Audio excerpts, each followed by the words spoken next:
Video, I'm going to show you how to easily create an Outlier AI account. Now, Outlier AI is a application used to actually analyze data without giving you the headache to actually look at it. And it does use your background and personal information, so it does take a minute to set up an account. But in this video, I'm going to show you how to create an account. It does take a good amount of time, but it is really easy once you know how to do it. Now, the first thing you're going to want to do is you simply just want to go to outlier.ai, that website. And once you type that in, you'll be brought onto the website like so. And to actually create an account, you just want to accept cookies and click on the login option on the screen like so. Even if you don't have an account, you actually just want to create one using Google, or you can use this other option using opportunities. I just recommend using Google. It's the most straightforward, simplest process. And once you've done that, you just select the Google account that you actually want to associate with your Outlier account. Click on continue. From here, you simply just want to enter in your first name, last name, date of birth, address, phone number, city, zip code, and so on. Agree to the terms of service and simply click on agree to sending an SMS and click on continue. And it'll actually send you a verification code, which you need to enter in here. Now, the entire setup process does take a good amount of time to actually set up because they actually do want to make sure that you are 18 years old. Otherwise, you cannot use this application. And just get to know your background a little bit better so they can really identify what you actually need to analyze data and use this application for on your end of the spectrum. But once you enter in your code, again, you just have to enter in a verification ID, so start identity verification, and it will actually send you a code to your phone where you can actually submit these documents. Now, it can be a driver's license, state ID, passport, passport card, so on. I'm just going to choose driver license because that's the easiest one for me. And you simply want to click on send SMS here,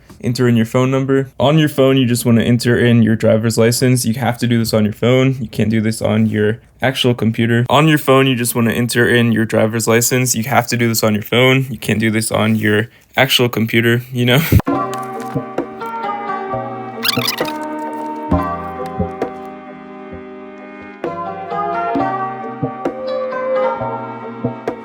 And as you can see, now we have verified our identity, so we just want to click on done, click on continue once again, and you actually want to upload a resume so that Outlier AI can actually match some information to identify which projects it actually needs to help you on. So you just want to click on upload a resume. And if your resume is currently not a PDF file, which it needs to be, I just recommend typing into the search bar JPEG to PDF or SEV to PDF, whatever file yours is, that to PDF file, and then you can actually just simply get that application. Or just simply putting your file, just copying your resume, putting that text in Google Docs, and then just downloading it as a PDF. Then from here, you simply just want to export it and actually upload your resume onto this website like so. And once you've done that, we just click on continue option, and you can add any languages that you speak or the ones in your native country. I'm just going to choose English for me. You can also do English and Spanish or whatever languages you need. And now we're almost done creating our account. You just want to choose a few things that you do have expertise in, experience in. So if you do have mathematics, data science, or some sort of degree in poetry, just anything like that, any skill sets in any of these things, you just want to scroll through these and select the ones that you actually have expertise, some experience in. And there's even an other option at the bottom of the screen. Click on continue, or you can skip that step entirely, just clicking on the very bottom skip option. And as you can see, now that we've done that, we can simply join our community, and we have just done the first step of our process, creating our account.